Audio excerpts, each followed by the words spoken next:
चलिए दोस्तों, स्टार्ट किया जाए अपना अगला सवाल। अपना अगला क्वेश्चन है हिंदू लॉ से ही।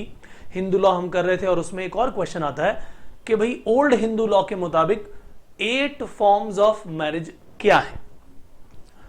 तो मनु ने 8 फॉर्म्स ऑफ मैरिज को बताया, जिसमें से 4 ऐसी जिन्हें अप्रूव किया जाता है और 4 ऐसी फॉर्म जो कि अनअप्रूव्ड है। According to old Hindu law they are unapproved, right.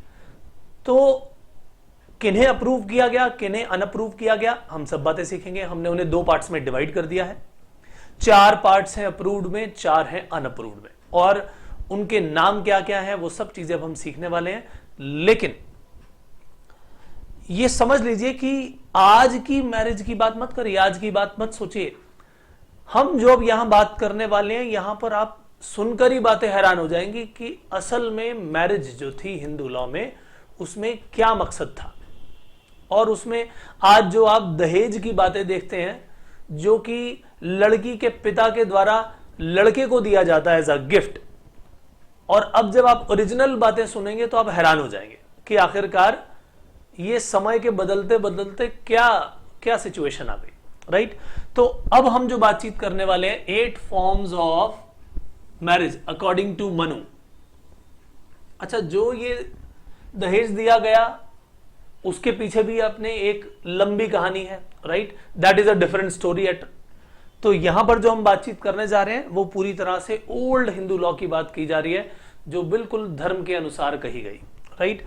सो जब भी अप्रूव्ड मैरिज आती है, 4 हैं approved, right. Forms of marriage कितनी है यहां पर? 8, जिसमें 4 हैं अप्रूव्ड मैरिजेस और 4 हैं अनअप्रूव्ड। उन चारों की बातें यहां पर, अनअप्रूव्ड की, अप्रूव्ड की बातें यहां पर। और जब अप्रूव्ड मैरिज हो जाती है तो उसका कॉन्सिक्वेंस क्या होता है कि जिस वुमेन से मैरिज हो रही है वो बन जाती है पत्नी, राइट, पत्नी। तो पहली फॉर्म ऑफ मैरिज क्या होती है जो अप्रूव्ड में दी गई? आई देखें, यहां पर पिता अपनी पुत्री को गिफ्ट कर देता है। कन्यादान तो हमने सुना ही है कि कन्या को दिया जाता है और जो दूल्हा है वो उस दान को एक्सेप्ट करता है। ये आज भी है। लेकिन कमाल की बात देखिए, यहां पर लिखा है गिफ्ट ऑफ अ डॉटर। कैसे? क्लोज्ड विद अ सिंगल रोब, यानी एक जोड़े में लड़की को ब्याहा जाता है फादर के द्वारा, right. To whom? To a learned person, learned man, यानी जो कि पारंगत है, जिसने पढ़ाई की है किसमें? वेदों में, जो कि वेदों का ज्ञाता है, उससे विवाह कर दिया जाता है। और इस व्यक्ति को इनवाइट करके रिस्पेक्टफुली फादर बुलाता है शादी के लिए, राइट। आज भी ऐसे ही होता है कि पूरा दूल्हा और उसके समाज को, जो भी उसके रिश्तेदार हैं वो आते हैं, उनको इनवाइट किया जाता है। आज भी वैसा ही है। लेकिन यहां पर पोजीशन देखिए कैसे होगी। एक सिंगल रोब में उसे भेज दिया जाता है फादर ऑफ डैमसेल के द्वारा। डैमसेल का मतलब अनमैरिड वुमेन, राइट। तो अनमैरिड वुमेन जो है यहां पर, उसके फादर अब उसकी शादी कर रहे हैं। शादी करते समय यहां पर उस व्यक्ति से शादी कर रहे हैं जो कि वेदों में पारंगत है। सिंगल रोब में उसकी शादी कर दी जाती है, केवल एक जोड़े में ब्याह दी जाती है। और यहां पर ये जो फादर हैं, ये इस लर्नेड पर्सन से कोई गिफ्ट नहीं लेते। जी हां, आपने सही सुना है, फादर कोई गिफ्ट नहीं ले रहे यहां पर। Parents of a girl do not receive anything from groom, उससे कोई भी गिफ्ट नहीं लिया जाता। और यह कहा जाता है कि भाई हम कोई ट्रेड थोड़ी कर रहे हैं, हमने आपको अपनी कन्या दान में दी है। दान का मतलब यह कि हमने दिया, हम अब उसके बदले में कुछ लेंगे नहीं। कमाल की बात है। तो अब यहां पर पोजीशन क्या है कि इस तरह की मैरिज को कहा जाता है ब्रह्म, ठीक है। यहां पर कोई दहेज नहीं के साथ में उसके बहुत सारी चीजें दी जा रही हैं, उसकी बात नहीं हो रही। यहां पर क्या कहा जा रहा है कि हम लड़की को तो दे रहे हैं, कन्यादान कर रहे हैं एक जोड़े में और कुछ ले भी नहीं रहे। This is known as Brahma type of marriage, Brahma form of marriage. ब्रह्म, ये है ब्रह्म फॉर्म ऑफ मैरिज। क्या ये बात समझ में आई आपको? यानी सबसे प्योरेस्ट फॉर्म है ये ब्रह्म। ये हो गया हमारा यहां तक, ये वाला हिस्सा पूरा अप्रूव्ड मैरिजेस का चल रहा है। तो फादर ऑफ अ डॉटर ने क्या किया, सिंगल रोब में उसको ब्याह दिया। किस पर्सन से? लर्नेड पर्सन से, हु इज लर्नेड इन वेदास। और उसे अपने घर में इनवाइट किया, रिस्पेक्टफुली से इनवाइट किया, अपनी बिटिया की उससे मैरिज कर दी और उसके बदले में कुछ भी नहीं लिया ग्रूम से, कोई गिफ्ट नहीं। ये है ब्रह्म मैरिज। Very very important. अब दूसरी टाइप ऑफ मैरिज बहुत ही बढ़िया, बहुत ही समझने वाली चीज है, लेकिन दूसरे टाइप की मैरिज में इसका जो स्टेटस है ये ब्रह्म मैरिज से इंफीरियर है। सोचने वाली बात है। यहां पर क्या होता है कि जो ग्रूम है उससे मैरिज तो की जा रही है, ये एक प्रीस्ट की तरह ऑपरेट करता है, दान लेता है और उसके लिए दक्षिणा दे देता है। क्या दे देता है? यहां पर कन्यादान लेने के बाद कुछ ना कुछ दक्षिणा में देता है। किसको? लड़की के फादर को। जी हां, यहां पर कुछ ना कुछ बेनिफिट मिल रहा है। किसको? लड़की के फादर को। तो damsel is given to a person who operates as a priest in sacrifice. अब जो सैक्रिफाइस उसके फादर ने किया, in sacrifice performed by father in lieu of dakshina और फी, यानी ये एक तरह से दक्षिणा देता है, उसे कुछ फी देता है, कुछ ऐसा मनी देता है और उसके साथ उसके लिए क्या मिलती है? उस शादी हो जाती है। अब यहां पर ग्रूम कुछ ना कुछ एक तरह से गिफ्ट दे रहा है जिसे हम दक्षिणा कहते हैं। जैसे पंडित जी से काम कराया तो उसको दक्षिणा दी, ठीक बात है कि नहीं? उन्होंने पूजा पाठ किया तो उसके लिए हमने उन्हें दक्षिणा दी। बिल्कुल उसी तरह से यहां पर क्या किया? दक्षिणा दी। किसने दी? ग्रूम ने दी, क्योंकि उनको कुछ मिला। क्या मिला? उनकी एक बिटिया से, फादर के ने अपनी बिटिया से शादी कर दी तो उनको जो मिला, कन्यादान किया, इनको कुछ ये जो दान मिला है इसके लिए वो क्या दे रहे हैं? दक्षिणा दे रहे हैं। लेकिन ये ट्रेड नहीं है, दक्षिणा अपनी मर्जी से दी जाती है, राइट? और यहां पर क्योंकि कुछ ना कुछ दिया जा रहा है, इसीलिए इसका जो स्टेटस है ब्रह्म मैरिज से थोड़ा सा इंफीरियर है। क्या कहा मैंने? ब्रह्म मैरिज से थोड़ा सा इंफीरियर है। तो दिस इज ब्रह्म, HMA। इसीलिए इसका जो नाम है वो है देव, दैव मैरिज, दैव फॉर्म ऑफ मैरिज। तीसरे केस में क्या होता है? यहां पर तो भाई ब्राइड ग्रूम प्रॉपरली एक प्रेजेंट देता है। प्रेजेंट करता है किसको? प्रेजेंट देता है लड़की के फादर को, एक काउ और एक बुल, या 2 काउज और 2 बुल्स। लेकिन जो भी ये 2 काउज और 2 बुल्स या 1 काउ और 1 बुल दिया जाएगा प्रेजेंट के रूप में, गिफ्ट के रूप में, कौन देगा? ब्राइड ग्रूम देगा। किसको? लड़की के फादर को। शादी में क्या होगा?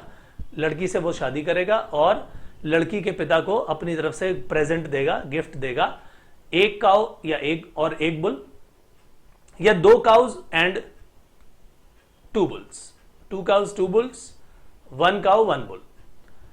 ये वो दे रहा है प्रेजेंट, लेकिन इनका केवल और केवल रिलीजियस पर्पस के लिए इस्तेमाल होगा, ट्रेड के लिए नहीं होगा। यानी फादर ऑफ ब्राइड को उसने 1 काउ एंड यानी और 1 बुल दे दिया, हिंदी वाला और है ये, यानी 1 पूरा जोड़ा, या 2 काउज और 2 बुल का जोड़ा। किस काम के लिए? केवल रिलीजियस पर्पस के लिए। देखो गाय की पूजा भी होती है, राइट? और यहां पर उन्होंने कोई व्यापार नहीं करना, इसका ध्यान रखिए। ये जो दिया जा रहा है केवल रिलीजियस पर्पस के लिए ही दिया जा रहा है। तो यहां पर क्योंकि कुछ ना कुछ दिया जा रहा है, इसीलिए इसे अर्श नाम दिया जाता है, अर्श मैरिज। तो ब्रह्म, देव और अर्श। फिर आती है लास्ट केस में। ये जो लास्ट मैरिज है टाइप की, ये लगभग ब्रह्म जैसी ही है, बस इसमें क्या होता है, जो गिफ्ट दिया जाता है, इसमें यहां पर वैसे तो गिफ्ट कोई नहीं दिया जा रहा, बट यहां गिफ्ट दिया जा रहा है, गिफ्ट कुछ ना कुछ दिया जाता है, और ये कहकर के भाई तुम दोनों अपने जीवन पर्यंत रिलीजियस ड्यूटीज को निभाते रहोगे। तो यहां पर this is same like Brahma marriage, Brahma form of marriage, बिल्कुल ब्रह्म फॉर्म ऑफ मैरिज से ही उसके जैसे ही है, बस फर्क है कि इसमें गिफ्ट दिया जाता है, और वो गिफ्ट किस पर्पस के साथ दिया जाता है, क्या कहा जाता है साथ में कि भाई तुम दोनों जो भी लड़का लड़की हैं क्या करेंगे, जीवन पर्यंत वो अपने रिलीजियस ड्यूटीज को निभाते रहेंगे। इसको कहा जाता है प्रजापत्य, प्रजापत्य मैरिज। तो ये 4 हैं अप्रूव्ड टाइप ऑफ मैरिजेस। अब हम चलते हैं अनअप्रूव्ड टाइप ऑफ मैरिजेस की तरफ। अनअप्रूव्ड में सबसे पहले आता है असुर टाइप ऑफ मैरिज। असुर, ठीक है, सुर और असुर। असुर मैरिज क्या होती है, जहां पर जो ग्रूम है उसको तो लगता है भाई मेरे पास बहुत वेल्थ है, पैसा है, वो लड़की को पसंद कर लेता है कि भाई मुझे तो इसी से शादी करनी है, और लड़की के माता पिता से जाकर के बोलता है कि तुम्हें कितना पैसा चाहिए बोलो, और मैं तुम्हें मन चाही दौलत दूंगा, मन चाहा पैसा दूंगा, अपनी बेटी की शादी मुझसे कर दो।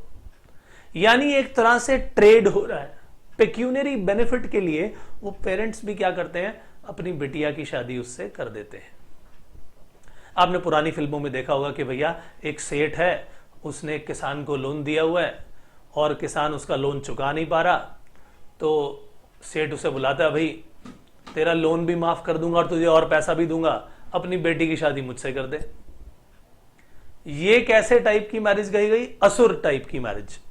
सो when bridegroom gives as much wealth to the parents of damsel to marry her, मकसद क्या कि उससे उसकी शादी हो जाए। It is like sale of damsel for what, for pecuniary benefit. असुर टाइप की मैरिज कहलाती है। क्या ये बात समझ में आई? अब आते हैं हम अगले पॉइंट पर। यहां पर मैन और वुमेन अपनी मर्जी से शादी कर लेते हैं, घर वालों से पूछे बिना, म्यूचुअल कंसेंट से। तो यहां पर मैन और वुमेन की यूनियन हो जाती है, राइट, बाय म्यूचुअल कंसेंट। इसे कहा जाता है गंधर्व, गंधर्व विवाह। गंधर्व विवाह में मकसद, यहां पर पर्पस केवल एमोरस एम्ब्रेसेस है, यानी यहां पर वो एक दूसरे की तरफ सेक्सुअली अट्रैक्टेड है, एंड सेंसुअल इंक्लिनेशन के कारण वो आपस में मैरिज करते हैं। तो यहां धर्म कुछ भी नहीं है, तो केवल सेक्सुअल डिजायर को पूरा करने के लिए वो एक दूसरे के साथ मैरिज कर रहे हैं, सेंसुअल इंक्लिनेशन है, इसीलिए इसे अनअप्रूव्ड मैरिज कहा गया है, गंधर्व विवाह का नाम दिया जाता है इसे, राइट। अब आती है अगली बात दोस्तों, यह है राक्षस विवाह। यानी वॉर हुई, लड़ाई हुई, और लड़ाई में दूसरे देश के सैनिकों को मार गिराया, उनको मारने के बाद उनके घरों में जाकर के जो उनकी बहन बेटियां हैं उनसे विवाह रचा लिया, फोर्स से। वो रोती रही, बिलखती रही, बुलाती रही किसी मदद के लिए, मगर ड्यू टू बैटल या वॉर क्या हुआ, वो सैनिक मारे गए और इनका सीजर कर लिया गया by force. So seizure of a maiden by force from her house while she weeps and calls for assistance after her kinsman slain in battle or war। अब यहां पर जो ये विवाह हुआ, दिस इज कॉल्ड राक्षस विवाह। राक्षस विवाह इसीलिए कहा जाता है क्योंकि राक्षसों जैसा बर्ताव किया, राइट। अब आती है पॉइंट नंबर 4 की बात, जो कि सबसे ज्यादा हीन तरह की मैरिज है, राइट यानी ये मोस्ट रेप्रिहेंसिबल फॉर्म है। यहां पर क्या होता है, a man commits a crime of ravishing her, यानी वो उसकी अस्मिता से खिलवाड़ करता है, राइट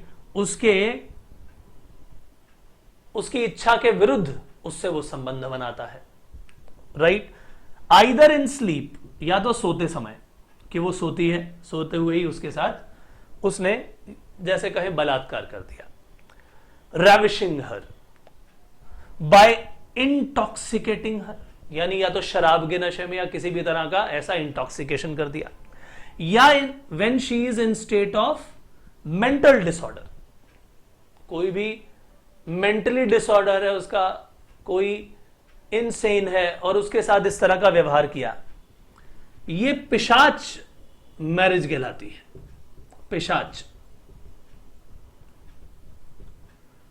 पिशाच मैरिज, तो ये चारों तरह की मैरिजेस, असुर, गंधर्व, राक्षस और पिशाच, ये सब अनअप्रूव्ड है। तो मनु ने जब इन सब बातों को एक्सप्लेन किया समय अनुसार, ये सब क्या है, ये टाइप्स हो गए, ये फॉर्म्स हो गई मैरिज की, 4 अप्रूव्ड बताई गई और ये 4 अनअप्रूव्ड बताई गई, राइट।